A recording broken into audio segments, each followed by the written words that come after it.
All right, hey, good afternoon. Gabe DeArmond, Jarod Hamilton here. I hit the live button too late, so you got no countdown. So, hey, the show has started.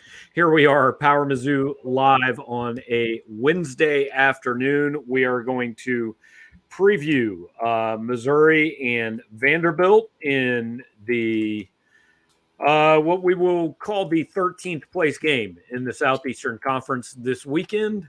We're going to have Chris Lee from vandysports.com join us momentarily. If you guys have comments and questions, feel free to put those in the queue. We will get to those momentarily. Before we do that, we always take care of paying a few bills, and we do that by making you guys aware of James Carlton State Farm Insurance, carltoninsurance.net. The phone number is 314-961-4800. For the octogenarians, facebook.com/Carlton Insurance. You can find him there. Basically, any insurance need you might have, James Carlton, happy to take care of it. Call him. You're going to get a live person. You're going to talk to one of James's 8 team members, and he can do anything you need him to do, including hopefully save you money on insurance. If you tell him you heard about it on PowerMizzou, he's going to donate $20 to Advancing Missouri Athletes, the Mizzou NIL Collective. We've got Chris Lee waiting in our green room here. We will bring him in momentarily, but before we do that, Jarod, any great thoughts after the bye week? Anything that absolutely has to be shared with the people? Not really. I think we're going to get into everything. I will say I guess a minor note on the SEC teleconference. Drinkwitz noted that Elijah Young should be back this week. He's practicing, and they're doing special teams work today, so they're trying to determine if he'll be one of those returners for this Saturday. But besides that, nothing that immediately jumps off in my head. Yeah, Missouri getting back close to full health for this matchup, and we're going to talk about this matchup, clearly the biggest game in the Southeastern Conference this weekend, with our friend Chris Lee from vandysports.com, who is now on the left-hand side of your screen. And Chris, we have joked offline, and I commented at the beginning of the show, the 13th place SEC trophy is getting shined up. It will be on location in Columbia, Missouri. It's just a matter of which locker room it goes to on Saturday afternoon. This is all true. I can't dispute any of that. Appreciate you joining us, man. And look, in all seriousness, for the Missouri fans that are watching, I'm going to give you my impression of this Vanderbilt team, and you tell me if I'm close or if I'm way off. Obviously, we know what Clark Lee took over. It was calling it a rebuilding project isn't quite fair. It was a complete ground-up renovation. My impression is he's got some of the skill position guys that he may need to start to compete. It's probably, I think, anytime you're trying to rebuild, especially in this league, the quarterback, the skill position guys probably come first. It takes a little longer to get the guys in the trenches, and that's probably what Vandy doesn't have at this point. That fair? Yeah, I don't think that's far off. Look, I made this point a couple of weeks ago, and the offense did not play well against Georgia. But heading into the Georgia game, they are averaging 34 points and change. Their special teams, according to the FEI ratings, were number 15. I think they're still around there. You know, they hadn't missed a field goal all year. They've got one of the better punters in the country. But when you look at them on paper, the defense has been so blindingly bad, it's sort of taken that all away. You know, and look, when you're Vandy, and it's as bad as it's been, which it's been 24 losses in a row. We both remember the last time Vanderbilt won an SEC game. I say 24 losses in a row, and in case people haven't paid attention, Vanderbilt has beaten Hawaii and Northern Illinois both on the road and beat Elon. So they're not winless, but it's been a while since they won in the league. And yeah, it has been a better team. I think, and I'm going to sound like I'm making excuses for him and them, and I'm not. I think when you play Georgia, Alabama, and Ole Miss back to back to back, two of those on the road, and you're Vanderbilt, I think the cumulative effect of that, when there's the talent gap, it's more than just who you're. It's like the total annihilation of confidence. They played well at times when they're not playing the cream of the crop. And I think the question is, can they find that team that's played well at times, or are they the team that just got its soul destroyed in those 3 games? I see that Vandy is 72nd in scoring offense. I want to know just how much of that is inflated stats versus Hawaii and I think it was Northern Illinois and those teams, and how much of that is kind of them having those position players and kind of getting better on that facet of things. It's both, Jarod. I mean, they scored 63 against Hawaii. 2 of those were defensive touchdowns. They scored 38 against Northern Illinois and 42 or whatever against Elon. But I mean, Alabama and Georgia just again annihilated them. But you look, if you watch them, AJ Swan, guys, is a really good quarterback. Like there are going to be some teams that are going to come after him in the portal or pre-portal, I'm sure. That does not happen in college football, Chris. Come on. I mean, we hear about it. Some say that's a reality. They've got Will Shepard, who wears number 14, who's a really good receiver, and they've got a kid named Jaden McGowan, who, when he's not fumbling it, is basically a threat to go from any point on the field. He's like a 4.2, 4.3 40 guy, and he scored some long touchdowns. They've got Ray Davis, who's a durable and competent running back, and their line's been better than I thought it's been. Again, Georgia and Alabama just did what they did, but when you've watched them at times, they do have some pieces, and like you look back at the last couple of years, and there were times you couldn't really say that much at all. Mm-hmm.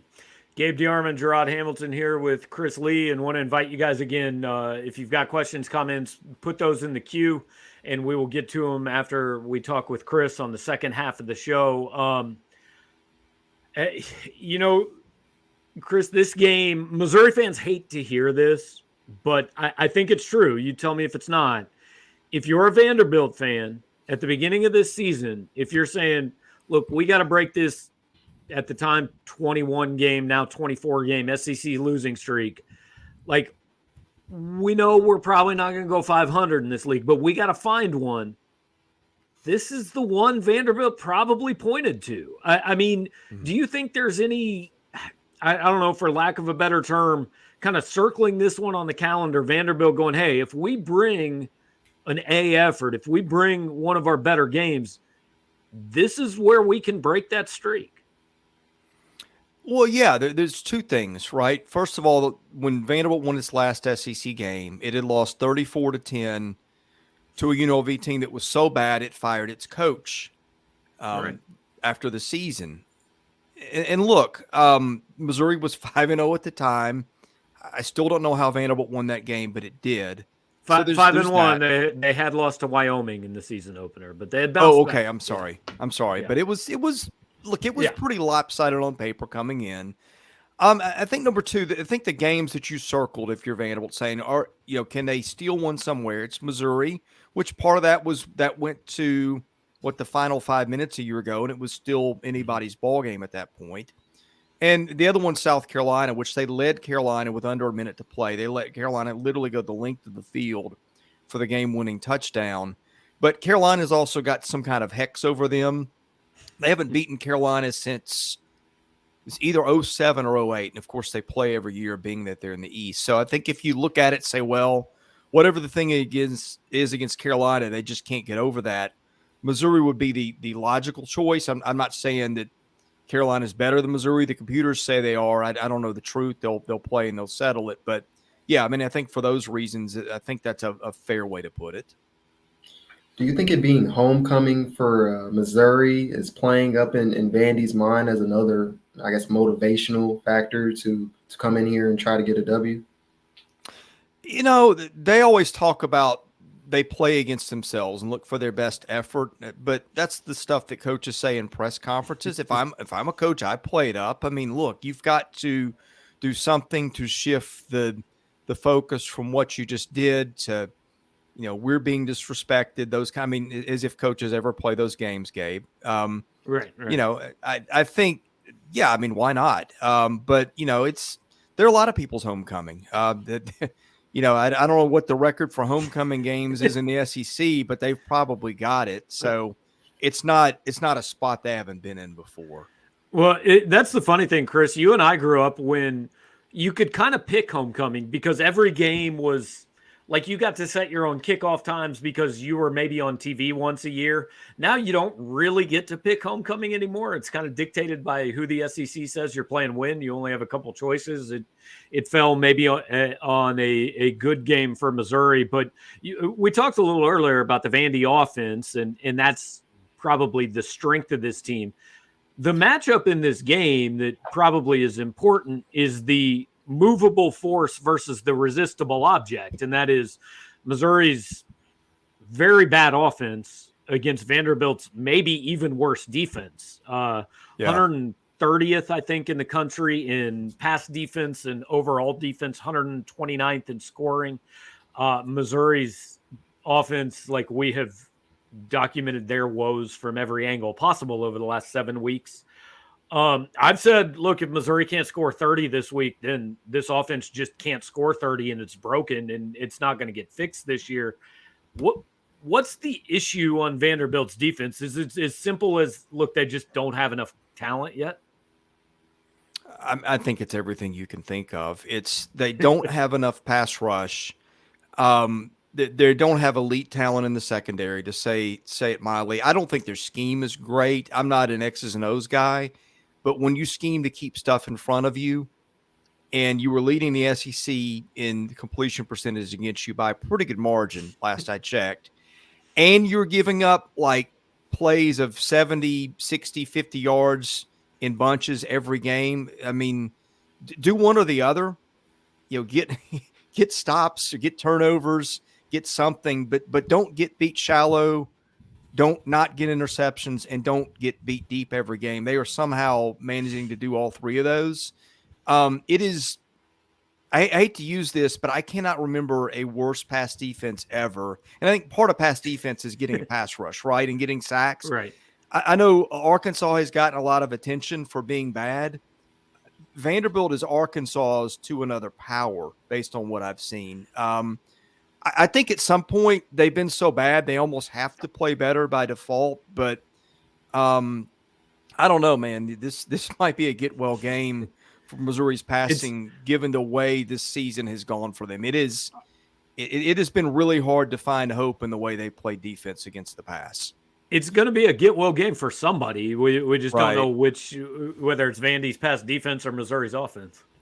And for the record, I don't think Missouri's that bad. I mean, I know that they're 13 in the SEC, but I've watched them play. They're a lot better on defense than they were. Oh, yeah. Offensively, it's not the best unit I've seen, but I mean, this is still a team that could get to a bowl. I mean, I know it seems bad where you sit, but I've seen bad football, and I don't think Missouri's a bad team.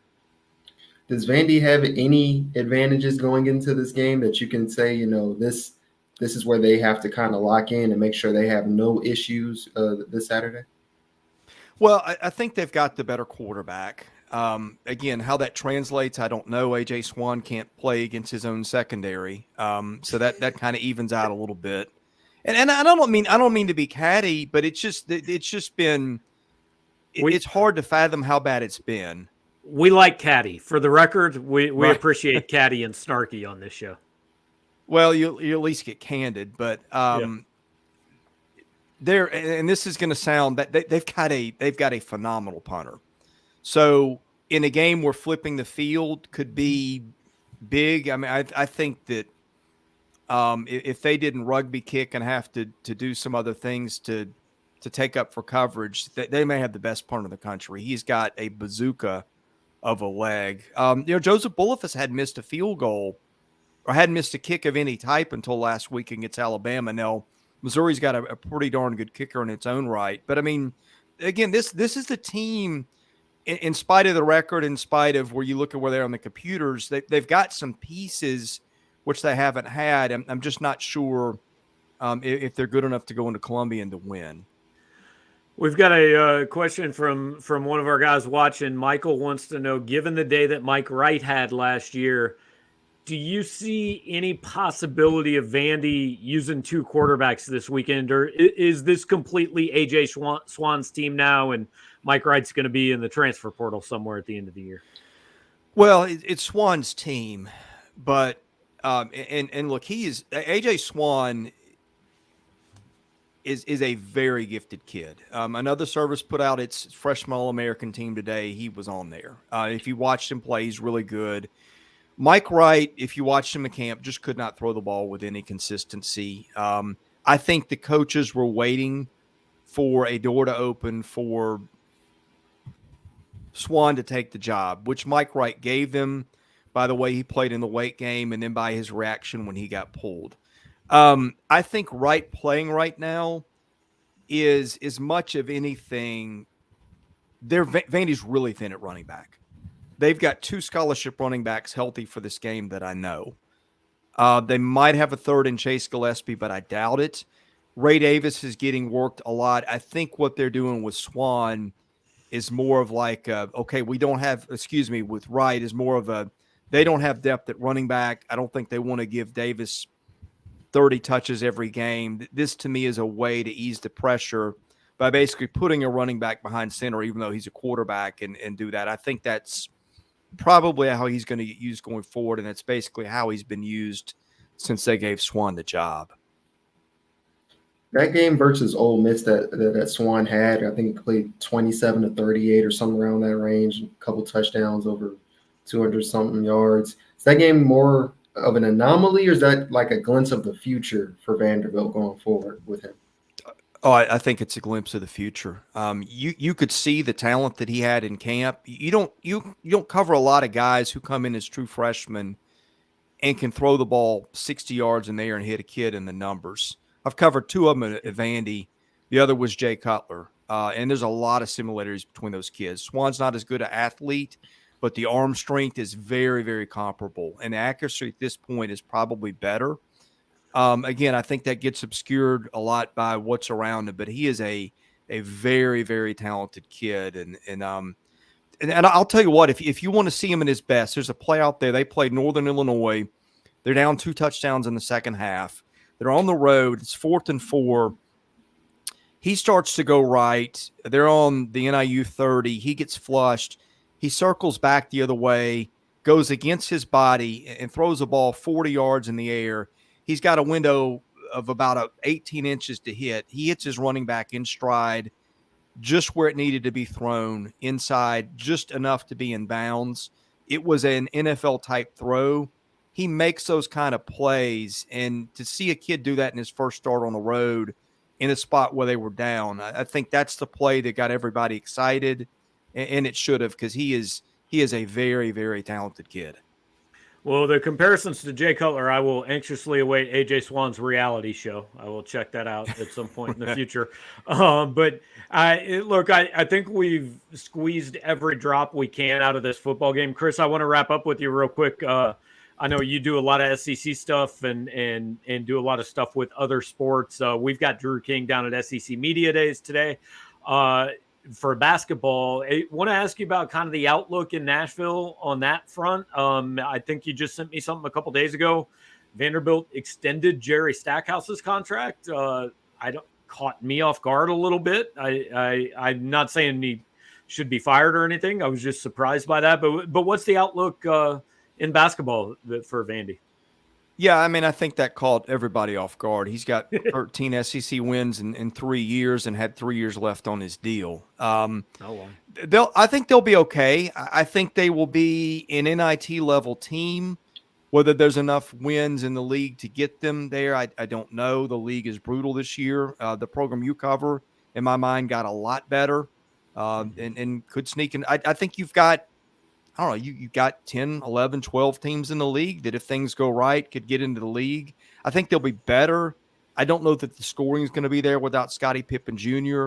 Stackhouse is trying to remake them into kind of a defense and grinding first team, and he's done some good things with that. But will they have enough points, to beat the Kentuckys, the Tennessees, the Alabamas, the Auburns?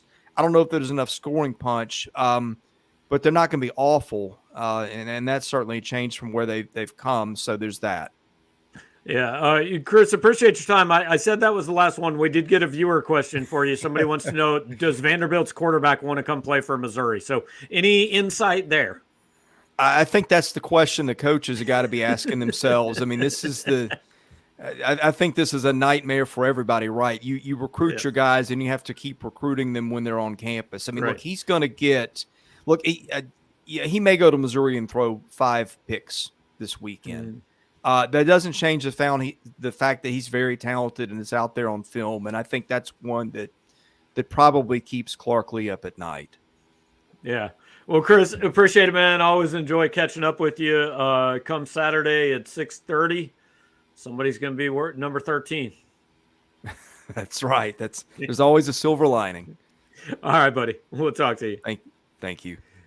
All right, that is Chris Lee from VandySports.com. In all seriousness, like we joke, but he does a great job covering Vanderbilt. And look, even in seasons that maybe aren't what people expect, it's our jobs to stay on top of the programs we follow every single day. And he does a good job of that at Vanderbilt. Like Jarod, just from the Missouri perspective, I called this on Monday morning the biggest game that Eli Drinkwitz has ever coached at Missouri, and it's like, I understand that makes people mad. You don't want the biggest game you've ever coached to be against a team that hasn't won an SEC game in 3 years in year 3. But I mean, the alternative here, the implications of what happens with the loss, like Missouri can't lose this game.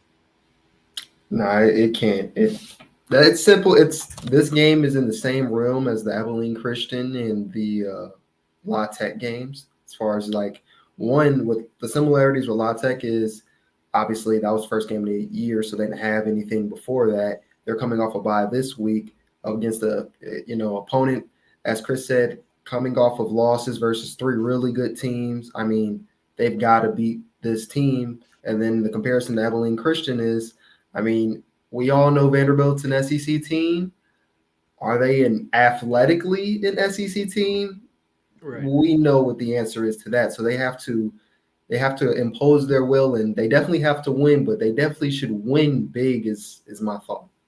That would be nice. I mean, I think it's telling that, look, you can't really make an argument that Missouri's anything but number 13 in the SEC right now, because they lost to Auburn, which is probably number 12, and they lost to Florida, which is probably about number 10. But I think it's telling that even though everybody knows Missouri's number 13, they're a 2-touchdown favorite over number 14, right? That's the gap here. But flip side, this is not a Missouri team that's good enough to just show up and roll its helmet out and beat anybody.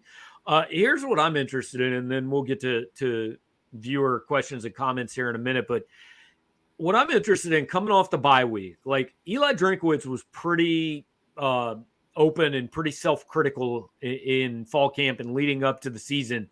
He said last year he thought he went into a bunker mentality, calling plays, and he had to open it up and trust his team and all that. Well, after these 6 weeks, I think the smart thing is to watch him do the same thing again for the last 6 weeks, because I know it's boring and I know it will make people mad, but the way this team can win games is to hand the ball to Nate Pete and to Cody Schrader, and to be very conservative on offense, and to limit possessions, and to let the defense do its thing and try to win games 17-14 and 20-17. Like, I know it's not where you want to be program-wise, but if the goal is to win 6 and get to a bowl game, I think that's the only way you really do it. That makes sense. The only thing that's holding me back from 100% agreeing with you is just the run blocking. They are not, I mean, they're not a great blocking team regardless, but it seems like in the pass blocking, they're just a little bit better. Now, obviously, when you bring in pass blocking, you're bringing in Brady Cook and throwing the ball in the intermediate range above 10 yards and things like that. But Drink, noted this. You asked the question as far as like they'll get, 15, 20-yard runs or whatever. Next play, -6, -3 yards. So the run game, while, yes, they should give it to Pete and stuff, I don't think they can completely go that way just because of the penalties, the tackles for loss and things like that, and how the run blocking is. But they definitely have to try to edge out these 17-14 wins and let the defense carry them. Yeah, because I guess my response to that is, yeah, the penalties are bad. The negative runs are bad. They're better than interceptions and pick sixes, which is what has been happening when Missouri throws the ball. So I guess I'm just approaching it as, look, this is not a team that's going to go beat anybody 35-31. I mean, this is a defense that in 3 SEC games has given up 14 points effectively in all 3. But because of the mistakes the offense is making, has given up more because the offense keeps putting them in bad spots. I would just, like, it's bad football to watch. It's not going to get anybody excited for the future, but I just think you just try to eliminate as many mistakes as you can. And if that means handing the ball off 45 times, so be it. But if games get to 24 in this league, Missouri can't win them. That is true. That is true. But I do think, I mean, I've been looking at this, a little packet that we get throughout the week. Yeah. I mean, Vanderbilt is 130th in pass defense. Yeah. If Brady Cook doesn't, this is his second opportunity. This is it, man. Yeah. Was it Abilene Christian that he had 292 yards? I think it may have been. It may have been. I can't. I'm not sure, but he needs to have another similar performance. I mean, this team's total defense, 129th, allowing 493 yards a game. I mean, somebody, quarterback, running back, somebody needs to have a big day. I mean, day. Missouri should score 30 this week. There's no question. If they don't score 30, it's broken and it's not going to. And I'll be honest, one more point before we get to the questions. Like, so they just came off this bye week midway through the season, and the bye week is, look, you do a lot of self-scouting, you do a lot of things, and the answer is always execution, right? What's wrong? Well, we didn't execute. Yes. But outside of that, like, I don't know if there are fixes on this team. I mean, part of the reason you don't execute is because you're not good enough. I mean, he's playing, in his opinion, the best quarterback he has. We'll get to this in a minute. I don't think that's going to change. The receivers are the best guys he has. He can't bring in there's no trade deadline. He's not getting another offensive lineman or another tight end. I think this offense kind of is what it is. I just don't know if there are fixes. And like he said yesterday, look, you don't just change what you do. It's not like we're sitting here going, oh, well, here's a new thing we've never tried on offense. Let's try this in week 7. I mean, that's not how it works. So other than just playing better, I don't know if there's an answer. And I don't know if you can play better when, look, this is what you have, man. Yeah, it's going to be play calling and it's going to be execution on the offensive end. I think something else to note is Martez Manuel told us right before the bye last week at some point that the morale defensively was just wasn't as high as it's been, just because, like you said, they've only allowed 14 points to SEC opponents and they're still losing. I think Missouri, another reason why they have to win big is they got to keep that confidence level up, because we've kind of talked about it and hinted about it. If they lose or if this game is even just really close, the defense is going to keep getting coming, tight. Man. Yeah, they're emotionally going to get drained and physically going to get drained because they're still on the field all the time. And I think the defense, I bet in their mind they're thinking it's Vanderbilt, we can hold them, blah blah blah. If they have to be on the field a lot because Missouri's offense is punting a whole lot and they're tired versus Vanderbilt, it's going to make the rest of the schedule a lot more difficult. Yep, no fingers being pointed yet, but look, it's a week away. It's always a week away. So let's get to comments and questions real quick. Colby Schneider's knows yesterday was the recruiting show, but Marvin Burks, kid out of Cardinal Ritter, is committing on Friday. Do you still believe it's Ole Miss? I'm gonna be honest, we don't know. Nobody we've talked to knows. Ole Miss, I've talked to some people down there, cautiously optimistic. Missouri is hopeful. From people I've talked to here, nobody knows where the kid's going. He's kept a pretty tight lid on it. Again, it'll be Friday afternoon, and one way or another, obviously, we'll have some. We'll let you guys know what's happening. If we find out before we can, we will. If we decide it's worth us driving to St. Louis to cover, we will. We don't know if that's going to be the case right now. We got no idea where he's going. Kyle McCormick wants to know, what freshmen do you think we see more of in the second half of the season? Will there be any besides the ones who have already played a decent amount in Burden, Mimbo, and Miller? Not that I Not that I can really just jump on. I mean, when Drake was asked about Tavares Jones earlier, he didn't really give an answer. You know, he answered the part about Elijah Young, but he didn't mention anything about Tavares Jones. Sam Horn, that's Yeah, I we don't. got another question about that. Yeah, I We'll was gonna deal say with that in a minute. I don't know about that one. Yeah, and I kind of asked Blake Baker. You know, this past week, the bye week was a lot about young guys, and I asked him yesterday, "Hey, are there any guys that you could see maybe kind of working their way into more playing time in the second half?" And he basically said, "Not unless there's an injury. Like our rotation's set, man. We're playing well, and they're not going to mess with that." So, barring an injury, I don't really think we see any more freshmen than we've seen. I mean, Burden and Mekhi Miller have already burned the red shirt. Armand Mimbo, if he hasn't, I think he has played in 4 games. The next game he plays in will burn his red shirt. So I think it's really those guys. And that's probably it that you're going to see burning red shirts from this class. So carried by dad says time to see Horn should be a good week unless it's not. So I'm just going to start this off. I don't expect Sam Horn to play in this game unless Missouri's up 30. Yeah, I agree. I don't think this isn't a thing where, you know, Brady starts the first half and then Sam gets unless they're up a lot or unfortunately for them, down a lot. Sam Horn is not going to be, you know, touching the field. Yeah. If they're down a lot, it's going to be like the whole thing. If a tree falls in the forest and it doesn't make a noise, is anybody like if Sam Horn plays and they're trailing Vanderbilt by 31 points, is anybody going to know? Because nobody's still going to be there.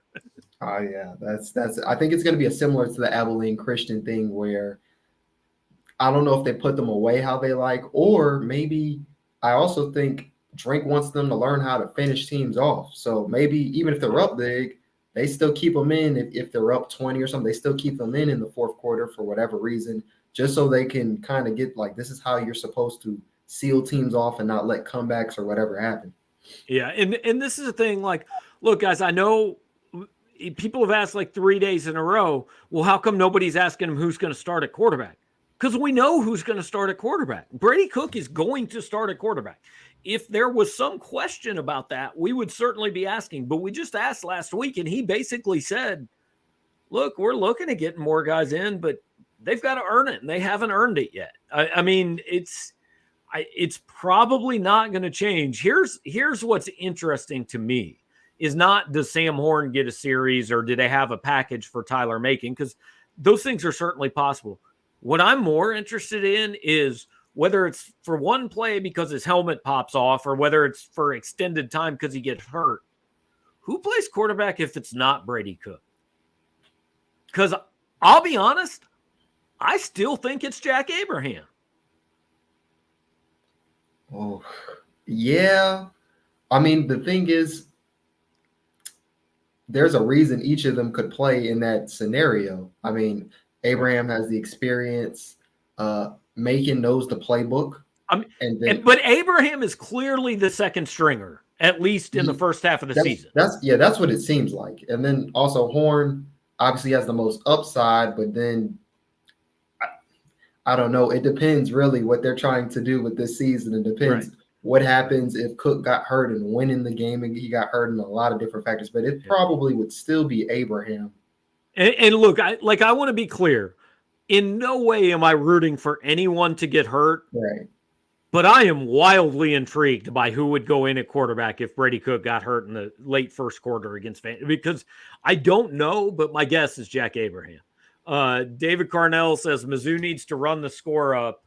They need to score as much as possible and build all the confidence they can. And look, in utopia, man, that'd be great. Like, trust me, we would love to be sitting there at halftime and it's 35-6 and we can start writing stories and we'd be home by 9:30 for the end of the night games. No question. Missouri just needs to win, man. Like, they should win this game. And maybe they'll win it comfortably. But again, they're not good enough to just think, okay, well, we know we're going to win this game. Let's name the score. I don't care if it's 6-5. Missouri just has to win a game. Yeah, I said in the notebook that came out yesterday, earlier today, they can't afford to overlook any opponents. So they can't afford to think this is in the bag. Similar to what you said, they have to run up the score. They need to get all the confidence built up, like David is saying, before they go into SC, because what did you say? This is the game for the 13th place. Mm-hmm. Imagine losing to Vanderbilt, or imagine it being a 6-5 game going to South Carolina. You might as well be tied for 14th place, even if you win. Well, and because if you lose to Vanderbilt, like I can still, sitting here today, I can paint you a path to 6 wins. Now, I may not believe it, but they can beat Vanderbilt. They can beat South Carolina. They can beat New Mexico State. And Kentucky and Arkansas on the right day are beatable teams. Like, I'm not saying it's going to happen, but you can see a world in which it happens. If you lose to Vanderbilt, that world has been blown to bits. It's gone. Okay, I thought for a second you were saying even if they lose to Vandy, oh God, no. Okay. If you lose to Vanderbilt, I can't paint a path to 4, much less 6. Oof. How does that change your interpretation of if this was a progressive season, if they finish 3-9, 4-8, like how does that change? Do you think it's still a progressive season because of the strides they made defensively? Or no? Look, I said at the beginning of the year, tangible progress is a winning record. Like I don't care if they get to 6-6. This is lateral. Nothing that can happen in this season almost tells me this was a step forward from here on out. And like people will say, but if they can get to 6-6, it's 4-2 in the second half. Well, the reason that is, it's because of the schedule. It's not because, you're necessarily like this season. To me, at this point, there's almost nothing that can happen that tells me I know going into next year they're on the right path. But there's still some things that can happen that tell me I know they're not. So that's what we're hoping not to see. Cameron says Vandy's defense is awful. Shouldn't be afraid to get Macon or Horn a series. And I get it, man. I really do. I don't have any indication or thought it's going to happen. I could see a package for Tyler Macon maybe, right? Where you're like, hey, we've got a set of plays. We're going to put him in the red zone or on third down or whatever. Like I can see but I don't see any situation where he's going, okay, first series of the second quarter, we're going to this quarterback. Yeah. First off, I just want to express my frustration when I seen him in versus Florida to take a delay of game. That just annoyed me differently. Yes, they have different packages and are actually willing to use him. Cool. That's great. I do think something as far as other players who are typically not getting playing time, like something that may become a factor is these penalties, these tackles for loss, and how that chews up the game clock and how much they got to do more to get the first downs. There's not going to be as much time to experiment because a lot of those penalties and tackles for loss is technique issues, scheme issue, coaching issues that Drink said. So they're kind of still shooting themselves in the foot. So they have to solve those problems before they can start thinking, hey, we want to get this guy in and this guy in. Yeah, David's asking if Mizzou scores on defense this week. I think they need to get used to scoring on defense to help the offense. And look, that might be the most logical path to winning games. But your way to win games going in cannot be, okay, our defense needs a touchdown. That doesn't work, man. That's not good football. The only thing that Mizzou can hope for and somewhat expect is the way they play Georgia. If they can have that again, or the way they held Auburn in the second half, if they can have that again, that's as much you can. Yeah, you can't expect pick sixes and fumble returns and all that stuff. Yeah, totally agree. We've got kind of a bunch of comments along the same line. And AU Stock says, how does Mizzou give hope to the fan base for the second half of the season? I mean, it's win games. I mean, whether it's it's clearly beat Vanderbilt, beat South Carolina, beat New Mexico State. That's like at a minimum, that gets you to 5-7. And while I won't view 5-7 as a reason for hope or tangible progress, there will be people in the fan base who will convince themselves, see, we got better. Here's why, man. We're going to be better next year. Yeah, you made the point. Also, I don't think they've had a winning streak this year, have they? No, they did. There was No. week 1 and week 3. So yes, getting a little winning streak going and beating Vandy, and then is it SC or South Tennessee? Carolina's next week. Yeah. Yeah, it'd be great to string on a couple of wins. And because that would get you to 4-4, and then like you can realistically talk about a bowl game.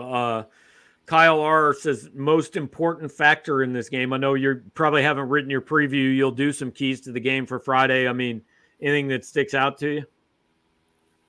Brady Cook and this offensive line, they need to abuse this pass defense. Like a 130 if there's 131 FBS teams. I mean, at 129th in total defense. I mean, if the passing game for whatever reason isn't working, then Nate Pete should have another 100-yard game, or Schrader should have another 90-yard game. They've got to do something, and they just got to find a way to put up points. I'm not really worried about what the defense needs to do. I'm sure they'll hold up their end, but they've got to move that ball. I'm gonna go first 10 minutes of the game. Missouri's got to have a lead. Like, if you do this 3-and-out pick 6 and you're trailing Vanderbilt 10-0 with 5 minutes left in the first quarter, whew, boy, there's going to be some boozing for O'Field. On homecoming. It's homecoming too. First 10 minutes, like you've got to – this team needs anything good to happen.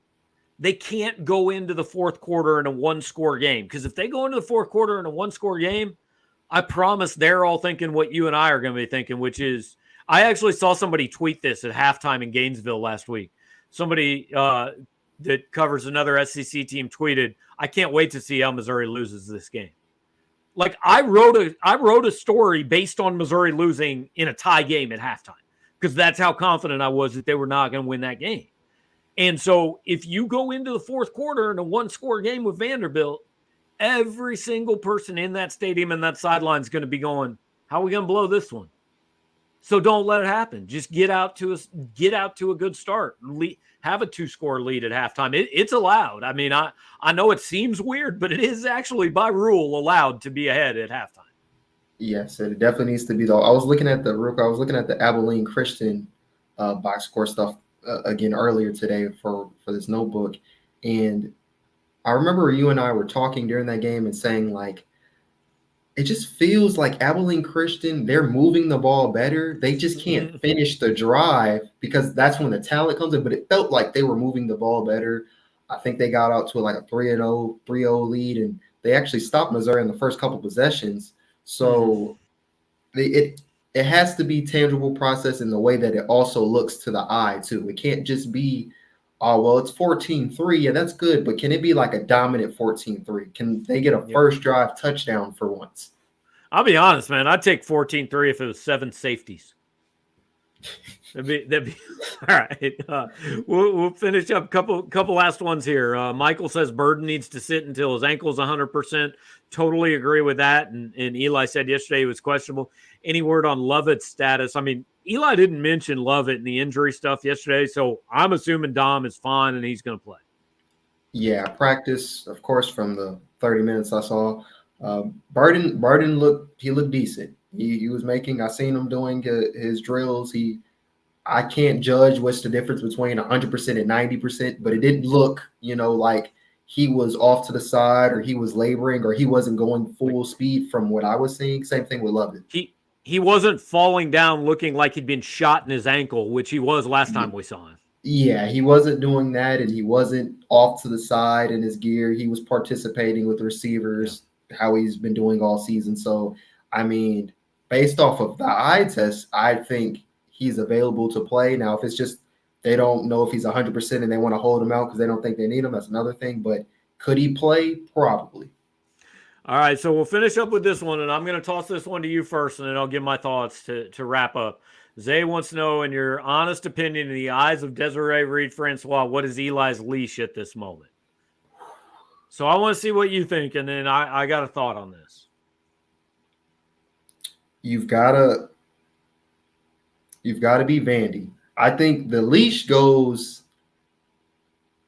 losing to Vandy at home for homecoming. I mean, I don't know. Your leash, I think the talk of this year, because remember you said something about contract extension to show recruits before. I think we go from that to, in a way, the end.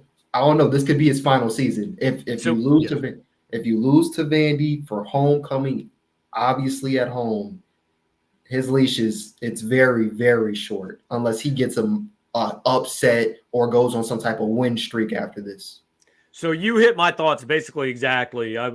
Mitchell and I used to joke all the time before when we did these shows. It's like, dude, we got to disagree on some things because it makes for a better show, right?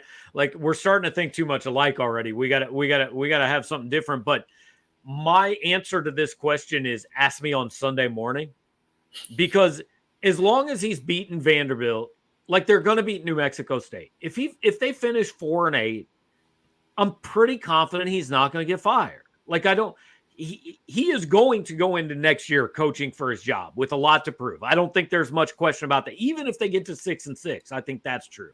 He got to win next year. That's the thing. His job is not in question to me unless they lose this weekend.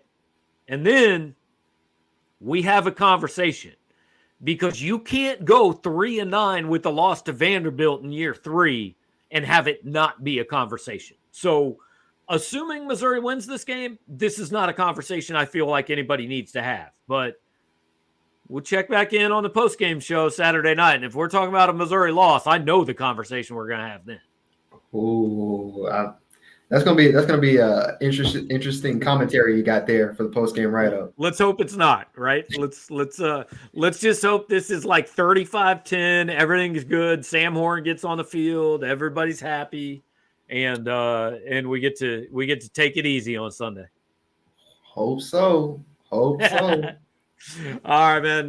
Appreciate it. Appreciate being here, Jarod, Chris Lee. Thanks for joining us. All you guys that watch live, before you leave, hit the like button on the show, subscribe to the channel, do all the things that help people on YouTube know that we're on YouTube. If you're listening on the podcast, which I will put up shortly after this, then leave us a 5-star review, say some nice things, share it on social media, do all that. More important than any of it, contact James Carlton with State Farm Insurance in St. Louis. He can be your insurance agent anywhere in the state of Missouri or the state of Illinois. He's located in St. Louis, but that does not mean that he cannot take care of you if you are in Salem or Rolla or Kansas City or Hannibal or any other fine location across the states of Missouri and Illinois. Home insurance, auto insurance, life insurance. He's looking to save you money and give you the best customer service. Just give James a call. You can look him up on the internet at carltoninsurance.net. You can call him at 314-961-4800. Tell him you heard about it on PowerMizzou. He's going to donate $20 after he gives you a quote to Missouri's NIL Collective, Advancing Missouri Athletes. Appreciate you guys joining us this week. Plenty of stuff coming the next couple days. Drew King is down in Birmingham, Alabama. Got a one-on-one with Dennis Gates today. We'll have SEC Media Days stuff. Jarod's preview of the game is coming up on Friday. He's got some more interviews to do tonight, and we'll be there 3 o'clock on Saturday afternoon. So thanks for joining us. We'll talk to you sometime Saturday evening from Faurot Field.